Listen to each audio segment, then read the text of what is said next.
steep up and downs. This last little up to the airport in the sky where I'm gonna get a real breakfast.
Start of day 3, and we're going up.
So I was almost to Two Harbors, like a mile close, and there's this scenic point that I'd passed on the way to Two Harbors. I had a picnic table and it was all socked in with fog. And I was kind of bummed because I read on FarOut that there was epic views. And of course I didn't see anything because of all the fog. And then another hiker had come up to the picnic table who had done this trail before, and she was like, oh yeah, there's a beautiful view here. And she showed me a picture and I was like, oh man. And I just accepted. I'm like, well, that's the hike that I'm gonna hike. Well, about a mile from Two Harbors, I turned around and that epic spot with the picnic table, completely clear of fog. So what does my crazy ass do? I turned around, climbed up that fucking hill. Now I'm gonna get my picture. Check this out. No fog. Sorry for the F-bomb. That was a lot of climbing.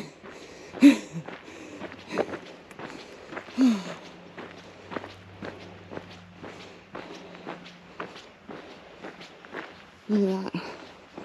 All that was socked in with fog earlier. Climbed up all this in the fog. And boom. Totally worth coming back for. I smell like garbage. I'm super sweaty, but this was worth coming back for. You guys might think I'm crazy, but this is why I do this. Views like that.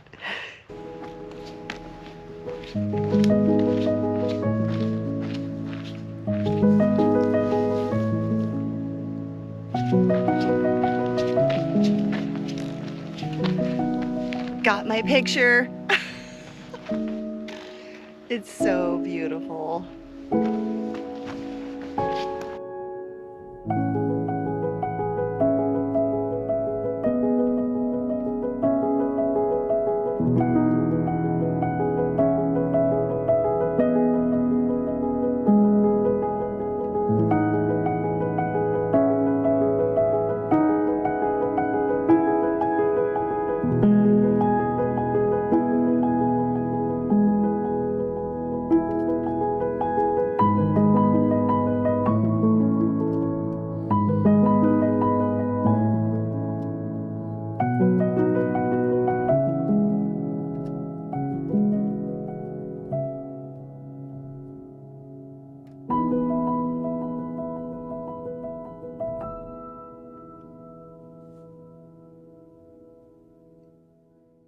Okay, so I should probably explain.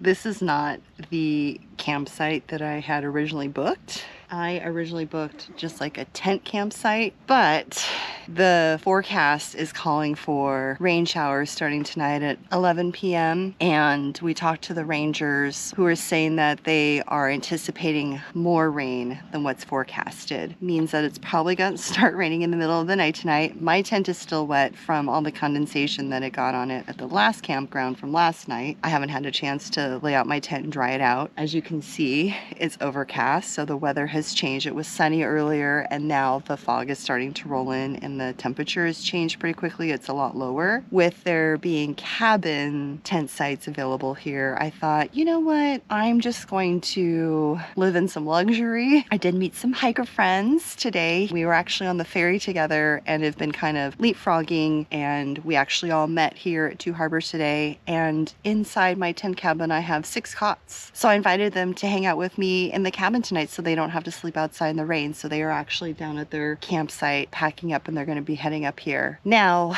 with this rain in the forecast, if it's really crazy tomorrow, the rangers had said that they will actually close the trail to go to Parsons Landing, which is my next campsite for tomorrow night, which is on the beach. They also said that the reason why they close the trail is because it gets super muddy and like clay, and it's just not a lot of fun to hike in, and there's no shelter, like it's all exposed. So they actually don't recommend going out there and camping if there's a lot of rain in the forecast. So I'm gonna play it by ear. Tomorrow, if it's pissing rain, then I still have another night here on the island, so I will probably opt to stay in another one of these tent cabins. I would just change over my reservation for whatever I paid for Parsons Landing, including the wood and the water, and then just apply it to a tent cabin, which Two Harbors has been extremely accommodating and so helpful. They were able to easily switch me over to a tent cabin tonight, which is really nice. Now, if this were in the height of the season, it would probably not be an opportunity because all of these tent cabins would probably be occupied. But since it's off season, it's January, there's hardly anyone here on the island, it was not a problem to get me into one of these tent cabins. So I might be camping at Parsons Landing tomorrow next to my fire, or I might be staying in one of these tent cabins here at Two Harbors. But either way, I'm staying here the next night on the island as opposed to taking an early ferry ride back to Long Beach, because I would much rather spend my extra night here on the island than in Long Beach. I guess we'll just see what happens with the weather, but not too shabby of accommodations, and I have hiker friends.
So that was my recent experience with solo backpacking the Trans Catalina Trail in Southern California. Since so many of you always have questions about how I plan my solo backpacking trips, I decided to include a trip planning guide with this video showing you exactly how I plan my hike. The Trans Catalina Trail is a 38.5 mile through hike along Catalina Island in Southern California with, according to the FarOut guide app, has a total elevation gain of 11,176 feet. This is not a flat hike. The daily mileage for this trail might be shorter than other hikes, but the ascents and descents along the TCT are pretty steep and there doesn't seem to be any switchbacks. It's just straight up in a lot of places along the trail. The Trans Catalina Trail was a tricky and expensive hike to plan. Since the Trans Catalina Trail is on an island, you have to take a ferry to get there. Then once you get there, you need to have reservations for each of the campsites you camp at. The campsites aren't cheap either. Each campsite is about $30 per person, not per campsite. This means if you have a group of 4 staying at a campsite, each person has to pay $30, making the campsite total for the night $120 for a group of 4. There's no dispersed camping anywhere on the island, and with limited campsites available, the reservations for the sites book up pretty quickly. So here's how I got to Catalina Island. After flying into LAX, I took an Uber to Long Beach and checked into my hotel room for the night. The next morning, I got up early, took an Uber from Long Beach to San Pedro, and caught the Catalina Express. Catalina Island is an hour and 15-minute ferry ride from San Pedro to Avalon. Avalon is where I started my Trans Catalina hike from. Before I left Avalon, I headed to Vaughn's for a quick resupply to grab lunches for the trail and stopped by the hardware store to pick up a fuel canister since you can't bring fuel canisters on the ferry. From Avalon on day 1, I hiked 10.8 miles and up 3,970 feet of elevation gain to my first campsite, which was Blackjack Campground. On day 2, I hiked 8.1 miles from Blackjack Campground to Little Harbor Campground. In less than 2 miles after climbing out of Blackjack Campground, I made a short detour and stopped for a proper breakfast at the Airport in the Sky. Totally worth the detour. On day 3, I hiked 5.4 miles from Little Harbor Campground to Two Harbors. This was probably my most favorite day of hiking on the trail. The morning started off pretty foggy and with lots of climbing, but when the fog burnt off in the early afternoon, there were tons of beautiful ocean views. On day 4, I was supposed to pick up my locker key for my water and firewood and hike from Two Harbors to the Parsons Landing Campground. But due to heavy rain, all of the trails on the island were closed for the day by the rangers. I ended up spending 2 nights in a tent cabin at the Two Harbors Campground while it rained and then caught the ferry back to San Pedro on the morning of day 5. Since I didn't get a hike to Parsons Landing, I ended up only hiking 24 miles of the trail for this trip. I want to give a special shout out to the Visitor Center in Two Harbors.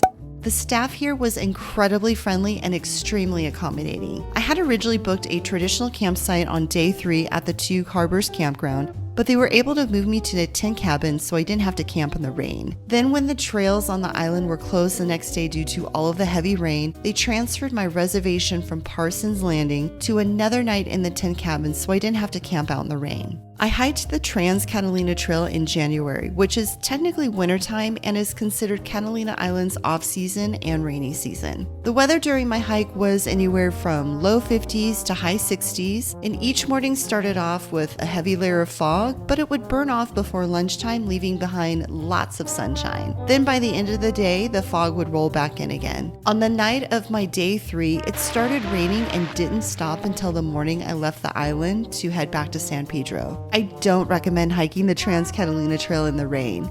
Most, if not all of this trail is exposed, and when the dirt on the island gets wet, especially with the heavy downpour I got to experience during my trip, it turns into a thick, heavy clay-like substance and wasn't very fun to hike in. I prefer to travel during the shoulder or off season for busy trails like this one so I can avoid the crowds and have a better chance of getting the campsite reservations I want. Plus, since most of the trails on Catalina Island are dry and exposed, I wanted to hike this one with slightly cooler weather. The Trans Catalina Trail reminded me so much of hiking along the Pacific Crest Trail in Southern California. Everything from the desert landscape to a lack of natural running water sources, quite a few roadwalks, and plenty of interesting landmarks to see along the way. I really enjoyed the vibe of this trail. After Little Harbor, there were tons of beautiful ocean views, something that's really unique to this trail.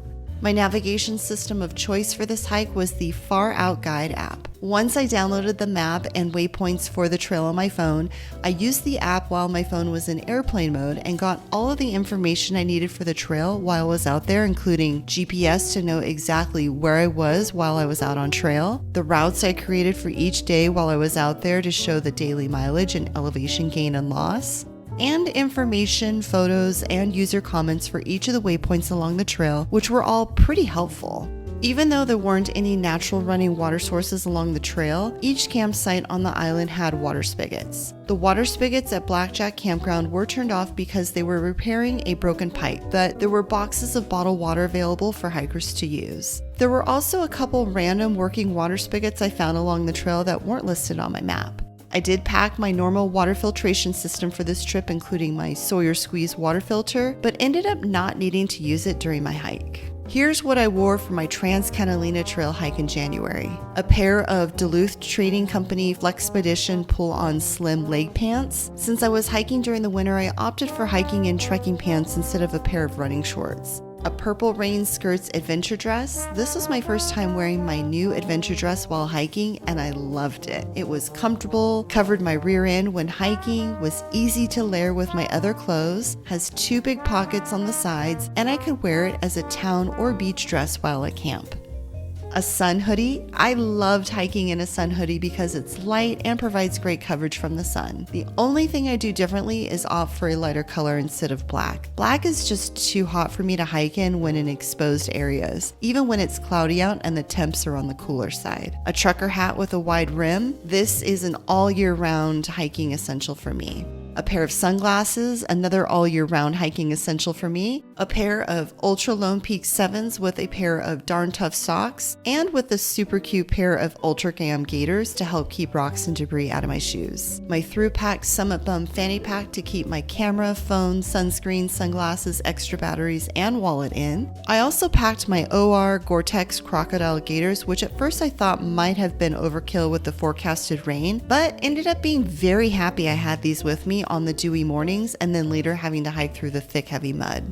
For this trip, I splurged and treated myself to some of my favorite Peak Refuel and Mountain House freeze-dried backpacking meals. I only needed boiling water to make my dinners, so I brought my Jetboil Stash stove, long-handled spoon, and my DIY backpacking food koozie to help rehydrate my dinners faster. I also loaded up on some of my favorite snacks from Trader Joe's and made myself Backcountry Foodies peanut butter protein shakes for breakfast. I stored all of my food in my 10-liter Almighty Earth sack, but each of the campsites I stayed at along the TCT had metal Fox boxes to store food and smelly items in while at camp.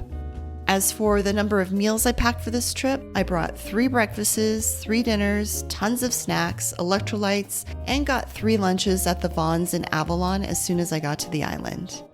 There are a couple places you can eat at on Catalina Island along the TCT, which meant having to carry less food in my pack. You can opt to eat in one of the restaurants in Avalon or grab something to go at Vaughn's. On day 2, I stopped at the Airport in the Sky to have a proper breakfast. There was also a lunch menu, snacks, and lots of cold drinks available too. In Two Harbors, there's the general store where you can do a small resupply, get some pre-made sandwiches, and even order a pizza. Sadly, the restaurant was closed for the entire month of January due to construction. There's plenty of wildlife on Catalina Island, including birds, foxes, rattlesnakes, ticks, and bison. I could even hear sea lions from my tent cabin at Two Harbors. Bison are actually not native to Catalina Island. Fun fact about the bison on the island, a movie crew in the 1920s left behind a small herd, which has grown to a herd of 150 bison today. Sadly, I didn't get to see a single bison during my hike. During my hike along the Trans Catalina Trail, I got to try out a new tent, my very first trekking pole tent, which is the Durston X-Mid 1 Solid along with the ground sheet. Not only was this my first time using a trekking pole tent, but I also got to set it up at night and in the rain. I really love this tent and will be putting together a detailed video in the future comparing it with a couple other tents I'm currently trying out. If you want to know more details about all of the backpacking gear I brought with me and used on my TCT hike, click the link below to check out my complete gear list along with links for each item listed. Also, if you're in the process of planning an overnight backpacking trip, make sure you download my free backpacking gear packing list to help you get organized for your trip. Click the link down below to get your free list. As far as the campsites on Catalina Island go, Hermit Gulch was the first campsite along the trail coming out of Avalon. I didn't stay there, but the campground seemed huge. This would make a nice option for a day one if you wanted to spend more time in Avalon before starting your TCT hike. Blackjack Campground was my least favorite campground. It was high up on the island and not very scenic. There were vault toilets, Fox metal boxes, picnic tables, and bottled water available since the water spigots were turned off. Little Harbor Campground was the most remote site I got to stay at along my hike and my most favorite place to stay on my trip. It was right on the beach and there was no cell or Wi-Fi service. There were porta potties, Fox metal boxes, trash, picnic tables, fire pits, and water spigots. Plus, the view of the beach from here was pretty epic. Two Harbors Campground was huge. There were tent sites near the beach and tent cabins throughout the campground. The campground is about a half-mile hike up a steep hill from the village and is not noted as a waypoint on the FarOut guide map. It was nice to have the tent cabins as an option during the big rainstorm while I was there. My site also had a Fox metal box, trash, a porta potty, picnic table, fire pit, and a water spigot, plus a pretty sweet view of the water and the rest of the campground. Parsons Landing was probably the best campsite on the island and probably the most remote, but I don't know for sure because I didn't get to go because of the heavy rain. As I mentioned earlier, the Trans Catalina Trail is an expensive hike to plan. Here are some of the costs for my trip. Ferry ride to Avalon and from Two Harbors on the Catalina Express was $85. 4 campsites for 4 nights on Catalina Island for $186. This included $30 for each night at each campsite, a $9.25 transaction fee for each campsite reservation, and for an additional $26, I opted for the 2-gallon of water and 1 bundle of firewood delivery for my reservation at Parsons Landing.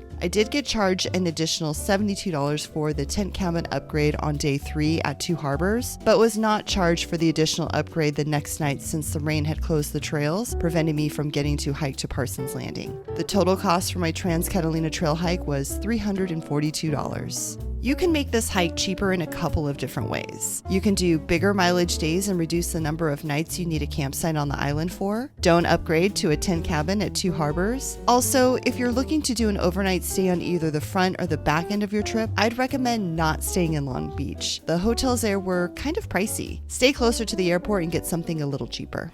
Here are some final thoughts about my hike and what I do differently next time. First, I'd hope for warmer, drier weather. While I enjoyed being on the island in the off-season when there wasn't a whole lot of other people was really nice, being on the island in the heavy rain was not ideal and the fog was really limiting with the views of the island in the morning. I'd consider an overnight stay at Hermit Gulch on day 1, spend more time discovering Avalon, and get an early start on day 2. I'd skip Blackjack Campground, do a bigger mileage day on day 2, and hike all the way from Avalon to Little Harbor Campground instead. I'd wait for the fog to burn off at Little Harbor Campground before starting my hike for the day just so I could see all the views. I'd save Two Harbors Campground for my last night on the island and instead hike from Little Harbor to Parsons Landing on day 3 with a quick lunch break at Two Harbors. I'd wear a lighter color sun hoodie to help keep myself cooler while hiking in the sun, and I'd bring a sun umbrella if the forecasts were calling for warm, sunny weather. So what's next? Well, I'm in the process of planning a return trip to Catalina Island later this year to hike the Trans Catalina Trail again, only this time with a group of students from my online backpacking program for women, the Confident Solo Female Backpacker System. At the end of 2023, I asked the students in my program where they wanted to go for group backpacking trips this year, and a majority of them said they wanted to hike the Trans Catalina Trail, so we're going to go hike it together. Ladies, if you are interested in learning more about the Confident Solo Female Backpacker System and how this program can help you achieve your backpacking goals this year, click the link below to schedule a free one-on-one Zoom call with me. During our call, we'll talk about your backpacking goals, and I'll share with you all of the details of the program I put together and how this program can turn your backpacking dreams into a reality. If you're a good fit for the program, you'll get the chance to enroll into the program during our call. If you liked this video and got some value out of it, make sure to hit the like button. Don't forget to subscribe to my YouTube channel for new videos each week and hit the bell icon to get notified each time new videos are posted. Thanks for watching, and I'll see you in the next one. Happy trails and keep on trucking.